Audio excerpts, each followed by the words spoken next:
Salamlayıram. Faberlikin şəxsi səhifəsindən yeni qeydiyyat formasını sizlərə çəkirəm. Bunun üçün şəxsi səhifənizə daxil olandan sonra qeydiyyat bölməsinə daxil olursunuz. Qeydiyyat bölməsinə daxil olandan sonra belə bir panel açılır və burada yaşayış məntəqəsi var. Bax burada. Birinci, görürsünüz qırmızı ulduz olan yazının yanında qırmızı ulduz olan hər bir şeyi mütləq yazmalıyıq.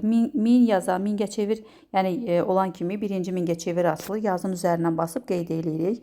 Dil Azərbaycan dili. Burada siz dili dəyişə bilərsiniz. Soyadı tutaq ki, yazırıq Məmmədova. Məsələn,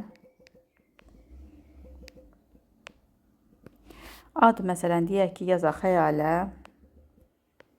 Ata adı görürsünüz Faiq. Məsələn yazaq. Əvvəlki qaydada ata adını yazmaq vacib deyildi, amma burada vacibdir. Məsələn burada görürsünüz elektron poçtun qarşısından içinə ulduz yoxdur, ona görə də ehtiyac yoxdur. Telefon nömrəsi məsələn burada 994 varsa, artıq siz onu Azərbaycanı seçirik və başlayırıq məsələn yazmağa. 55-dirsə, 51-dirsə sıfırı yazmırıq. Məsələn yazırıq tutaq ki, məsələn 51 910 13 87. Məsələn nömrəni yazdınız.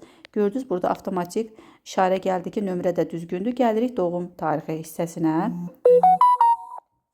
Doğum tarixi hissəsindən baxın belə bir yer açılır. Bax burada 2026 yazılıbdır. Birincisi bu yazının üzərindən basırıq. Basan kimi belə bir il açılır. Məsələn, illəri biz sürüşdürərək istədiyimiz doğum tarixini seçirik. Seçəndən sonra bax burada aylar açılır. Burada irəli və geri etmək üçün məsələn deyək ki, hissələr var. Hansı ay sizə lazımdırsa, siz onu qeyd edirsiniz. Məsələn, adamın doğum tarixini qeyd edirsiniz. Sonra ustanovit düyməsini basırsınız. Всё, tarix ora düşdü. Və burada görürsünüz, hələ də bura aktiv deyil, boz rəngdədir. Deməli, və burada bu hissəni mütləq şəkildə aktiv etməliyik. Ondan sonra bura tamamlanır. Oranı da aktiv edəndən sonra buranı sıxaraq qeydiyyatı tamamlayırsınız.